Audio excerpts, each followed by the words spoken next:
we all know that digital marketing is a powerful way to grow business. But if you are new to digital marketing, it could be overwhelming as there are so many marketing techniques and types. In this chapter, we will be explaining the different techniques and types of digital marketing. After that, we will talk briefly about performance marketing. We will also be explaining different types of performance marketing. Now, I will hand over to Mr. Dheeraj Gupta for a detailed discussion on digital marketing. Hi and welcome to Chapter 1. What is digital marketing? The aim of this chapter is to get you up to speed to the basics of digital marketing. It's a very big topic and the chapter only covers a little bit of nuances just so that everyone comes up to speed with the basic terminology of what we're about to discuss. So what is digital marketing? Digital marketing is marketing and advertising your products or your brand in the online or the digital world. As more and more people have shifted to start spending a lot of their time online, either through their phones or on their laptops, the focus of digital marketing has steadily increased, and more advertisers are putting in more money on digital marketing. Digital marketing is an aspect of marketing which covers all online channels, and it deals with places like blogs, social media, search, or general websites or emailers, anything to do with our lives in the digital world. The aim of digital marketing is to create something, some content, some banners for people to look at, to popularize certain content which people can consume, or to basically promote your brand so that people can go to the offline world and buy them possibly. So the digital marketers will try and create content, will try and target them to appropriate audiences, and will then measure them by making sure that the campaigns are generating the ROI which is required from the campaign. So broadly, it is important to have creativity, to know the audience to which you're targeting, and to be able to measure your campaigns so that it generates the right ROI for your money spent. So what are the differences between offline marketing and online marketing? Offline marketing is wherever the user is dealing in the real world. Channels like newspaper, radio, physical channels like boardings, billboards, etc., which you see on the highway or along the road, are all part of offline channels. These are widely used till now and are a good way to reach as a brand to large audiences. But unfortunately, measurement of performance or measurement of benefits of these type of advertising is very difficult. So you can use thumb rules to consider that, okay, these are the number of people who listen to the radio every day, and hence assume that that's the audience you reached out to from an offline campaign, but you really can't measure it. The other problem with offline channels is that you can't target a selective audience. If you want to target a specific age group or a specific interest or a demographic, then it's very difficult to do that in the offline world. A billboard is present, then anyone who's going down that road will be able to see that billboard, whether he's part of your audience or not. In the digital world, in the online world, however, these things are much simpler. So your options include emailers, websites, search engines, blogs, social media, and you have an option to target very specifically the demographics, the psychographics, the intent which people have when they're trying to browse and access any of the digital content. But more importantly, you can measure the performance of these campaigns. You can understand exactly which channel or which source drove what kind of users and what was their digital journey till the end. So the benefit of digital campaigns arises purely from the fact that you can measure and optimize your campaigns right down to per user level without compromising on quality. And some of the different channels which people can use when running a digital marketing campaign can be an emailer, where you send an email to customers and they can actually view your offer or your campaign on their email browser. or you can run a pay-per-click or a search engine ad where people, when they search for a specific keyword, will see your offer, will see your brand, and hopefully click on it and come to your website or app to look at what you have to offer.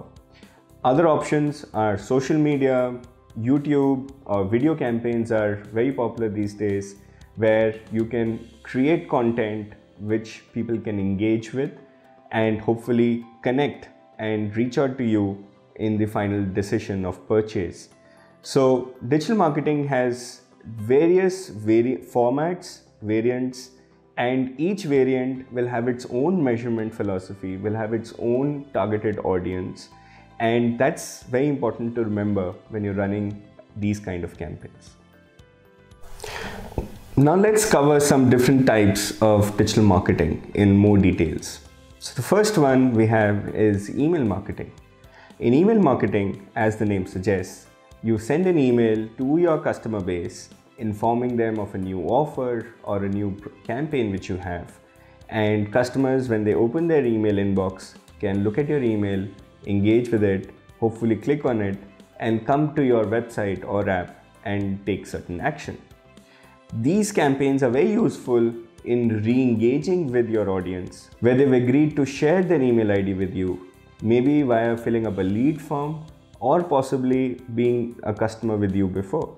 With this, you can actually share with them updates on your product or services, and it's a very low cost form of media campaigns. Sending an email is obviously free of cost, but you would end up using some technology to send a large amount of emails with the proper personalization and content and the related tracking behind it, for which you might end up paying a small amount.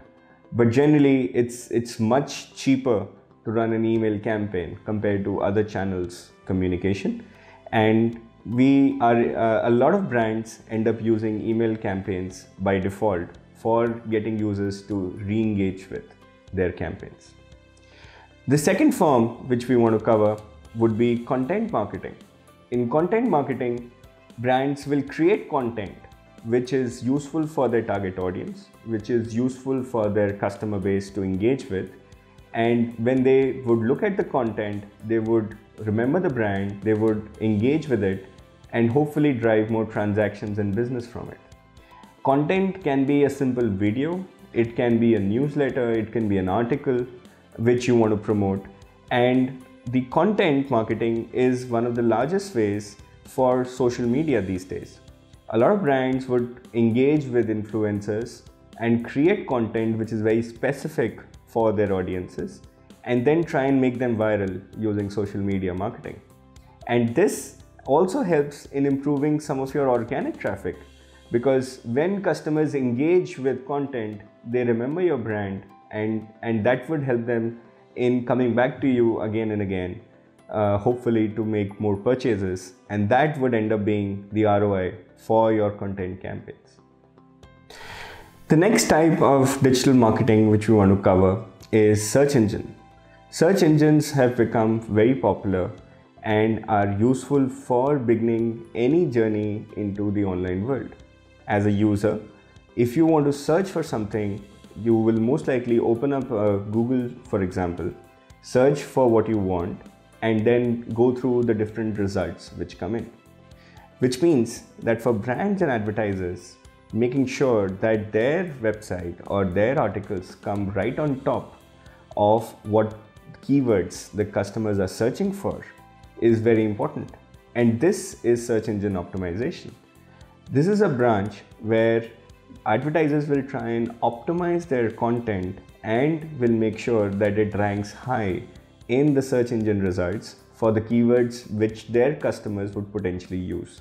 Ensuring this is very important to drive organic traffic to your content or to your website or app, and is one of the basic things which any digital marketer will always do, because search engine is the basic from where people will start their digital journey from. However, as new brands keep coming in, for brands to be able to get their ranking higher and higher may not always be possible from day one, which means that you have to use something called search engine marketing, which is the SEM part of it, where you pay your search engine to show your ads right on the top. Now this again is very important, and that helps you in making sure that when people search for a keyword which is important to your business, your results come right on top, either organically or inorganically. Organically via the search engine optimization, or inorganically as an ad result right on the top. Ensuring this is a good way to funnel a lot of users to your website as compared to your competition. And generally brands will make sure that they come right on top of the search results one way or the other. The next form of digital campaigns, which have become very popular in recent times, is social media. As more and more users are spending more and more time on social networks like Facebook and LinkedIn, it is important for marketers and brands to also be present in those channels. And that has given rise to the social media marketing requirement for a digital marketer to ensure. The social media campaigns typically end up being more content driven, where you create a content which you popularize or create a virality behind, and that ends up resulting in a better performance for your campaign. Most social networks have an option for running ad campaigns, and these have become staple and mandatory for any digital marketer to spend their budgets on. The other aspect of digital marketing is on influencer marketing. Now, as people spend more time on social media, there are influencers who people tend to follow. And these influencers carry a lot of weight. For brands and advertisers, if these influencers end up talking about them, is a great boost in the virality, and it makes sure that people end up following their influencer or the person which they trust, and that rubs off on the brand also. So influencer marketing is a way by which brands can engage with leading influencers on social media, get them to natively talk about the brand and its offer or its campaign, and then drive more users to their website or app. Influencer marketing has become very popular in recent times and typically is rolled out in conjunction to a social media campaign. The last and one of the most important aspects, especially from a performance marketer point of view, is the channel for affiliates. Affiliate marketing was the one which actually started the whole genesis of performance marketing, where an advertiser pays only for the performance and not for the reach. This is where, unfortunately, most of the fraud also occurs in performance marketing, where marketers will pay a commission for the performance which they get, but affiliates will try and fake that performance either by generating bad performance or by stealing organic performance and show as if they have delivered on the campaign. Affiliate marketing in the true spirit is where affiliates will actually promote your product and get users to actually buy the product and ensure that the due performance has been reached. And this is where affiliate marketers have since multiple years been able to drive large amounts of purchases, sales, and the whole cost per sale kind of campaign is something which affiliate marketing promoted and has delivered over the period of time. Next, we will cover the different types of digital marketing. So generally and broadly, digital marketing gets divided into two types of campaigns. Either it can be a brand campaign or it can be a performance campaign. A brand campaign is where the brand is more important and it is more interesting to measure reach, audience, and the viewability of your campaign. In a performance campaign, you are more interested in the end performance and you are measuring the installs, the sales, the leads, the conversions which come from your campaign. Generally, a brand will run a mix of both these campaigns. Brand campaigns help in getting more and more people drive awareness for your brand, while performance campaign helps in pushing up your revenue and getting actual results, measurable results delivered in your campaign. In recent times, in fact, a lot of brand campaigns are now coming with an overlap of performance metrics. For example, initially you would normally run a CPM campaign on a search or a display audience. But nowadays, more and more of your impression campaigns are also being measured against the clicks and the views and the sales which they would derive. So there is an overhang of performance even in a normal brand campaign. Now, a performance campaign can be divided further into two parts. Either it can be an organic campaign or an inorganic campaign. An organic performance campaign is where you're running a campaign without spending on external networks or publishers or affiliates, and you're driving your reach through organic efforts like creating content or reaching out to your existing users through an email campaign, etc. Or maybe using something as simple as an SMS for reaching out to existing users to end up buying something for you. An inorganic campaign, on the other hand, is where you're giving a commission or a payout to partners to promote on your behalf, and you are paying out for every transaction or performance which comes out from that campaign. So broadly, if I can summarize, either you will have a brand focused campaign or a performance focused campaign, and within performance, you would either be running an organic or an inorganic. Of course, marketers would be running both also, and there would be a split of wallet between how they're running different campaigns.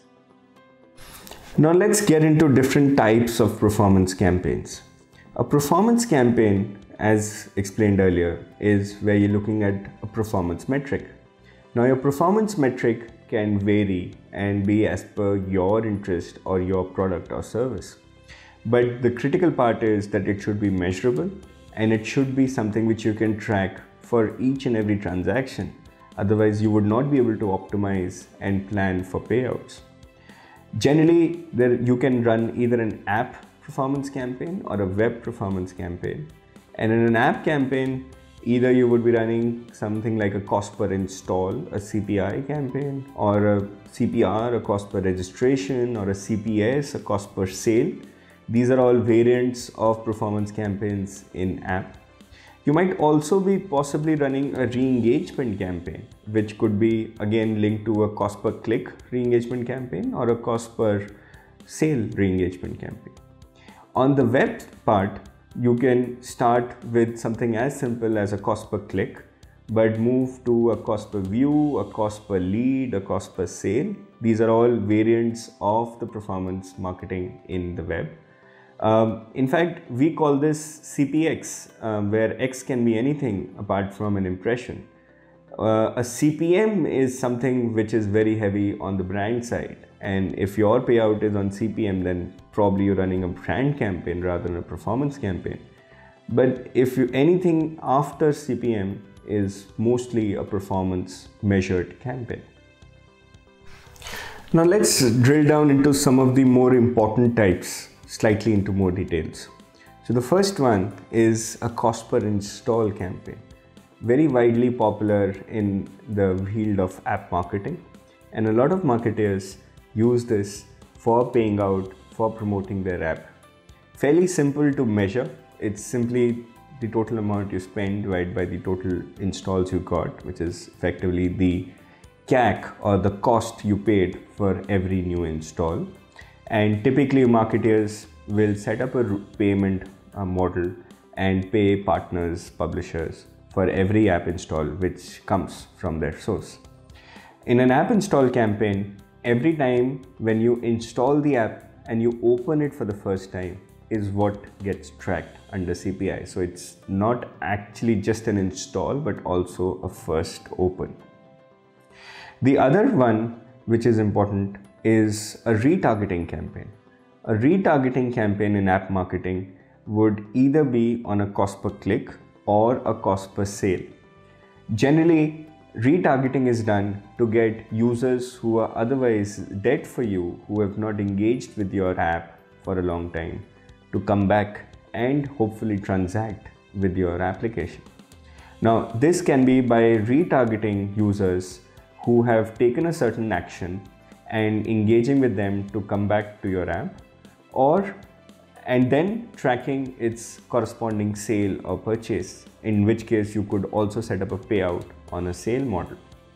In retargeting campaigns, the important parameter to look at always is the ROAS, which is the return you're getting on ad spends.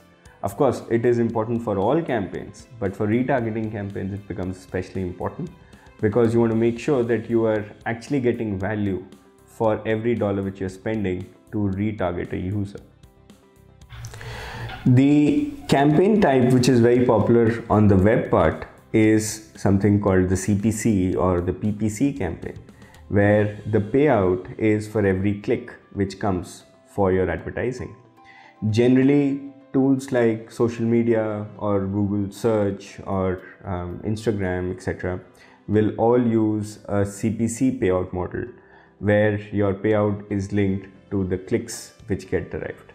It is mostly a performance campaign because you're not paying for the reach and the impressions, which of course, by the way, is important to measure, but your payout is linked to the performance of the ad, which is limited to the click which gets generated.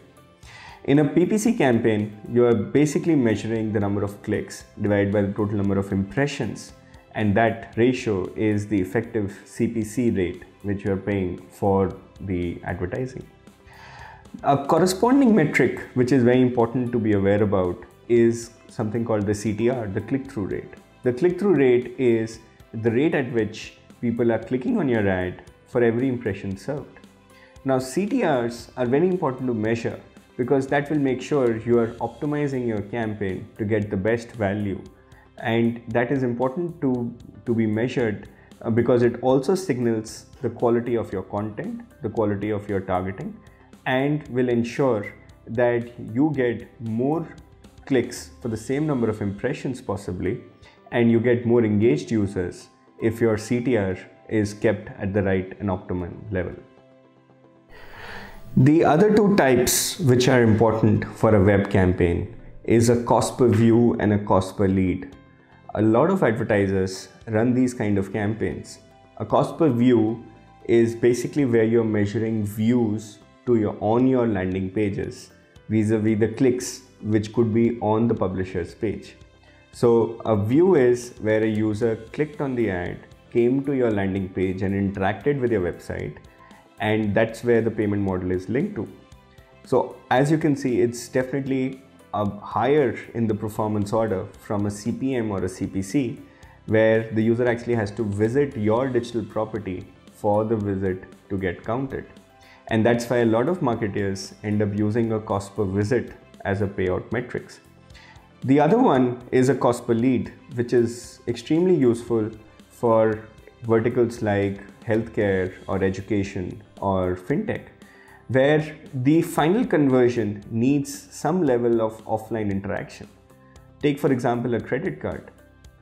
Mostly a credit card would require a level of form filling and an interaction in the offline world, and which is why typically banks would run a cost per lead campaign where they would pay for every lead of a user interested in their credit card, and that's something which is a CPL campaign. In a CPL campaign, a user has to come on the landing page, fill up his particulars, and that's what gets counted as a lead. And again, it's again higher into the performance order than even a visit, because now the user has to visit the website but then fill up his details before the lead will get counted for payout. And finally, we have the last stage of a performance campaign, valid both for web and app, typically called cost per sale or cost per transaction models, where the payout happens when the advertiser actually is able to sell something or complete a transaction. This is right at the extreme end of the performance index, and generally marketers will be able to run this campaign by paying a commission for every sale or transaction. If you would realize, this was the fundamental of affiliate marketing, and affiliates are the ones who popularized this concept of paying at a cost per sale model. Especially a lot of e-commerce retailers you would see would have a commission structure. And the aim is that if say you are a blog or a content writer, you talk about say a phone and a brand, and if the user engages with your blog and clicks on a link, then they can go to an e-commerce retailer, buy that phone, and the blog actually monetizes itself and earns a commission for that sale. Again, the measurement is fairly simple. The cost per sale is the number of sales which you get from your inorganic channels by the total amount of money which you spent. The cost per sale is easy to measure. It's the total amount of money you spent by the number of sales which you derived out of the campaign. These campaigns are typically popular both for web and app channels and can be used by performance advertisers who are very heavily focused on the end revenue and linking their revenue with the marketing costs associated with it. But do remember that a cost per sale campaign leaks out some level of business information, because you're actually paying and giving information for every sale which your campaign delivers to your partners, who can then potentially use that information to sell to a competitor also. Finally, let's cover some advantages and disadvantages of performance marketing. Performance marketing is very useful in ensuring that your campaigns are measurable, are trackable, and your payouts are linked to the goal which you are trying to achieve. So the advantages are that you are not paying for something which is not delivering the business goal which you've set up for yourself. Hence, it's easy to monitor, it's easy to justify, and that's why a lot of marketers have now started putting in overheads of performance measurement for even a brand campaign. In fact, performance campaigns, because the payout is linked to an actual performance or a transaction, also results in a lot of creativity and interesting ways by which the brand is promoted and reached out to.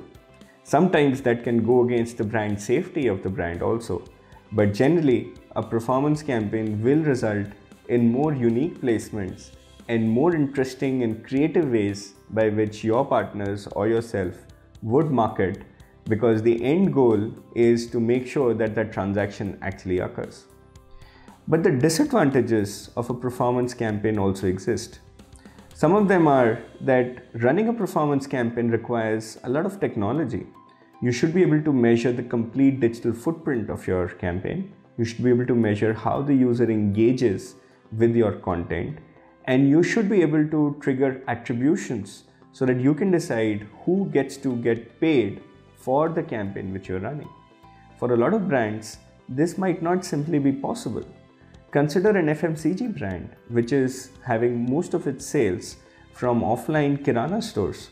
For them to be able to measure the sale impact and hence run a cost per sale campaign may not be possible practically, because linking up the offline kirana store data with the actual performance campaign might just be an impossible task.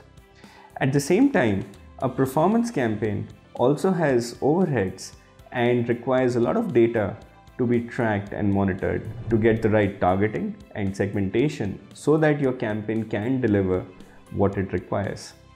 A lot of people also feel that a performance campaign cannot be independently executed.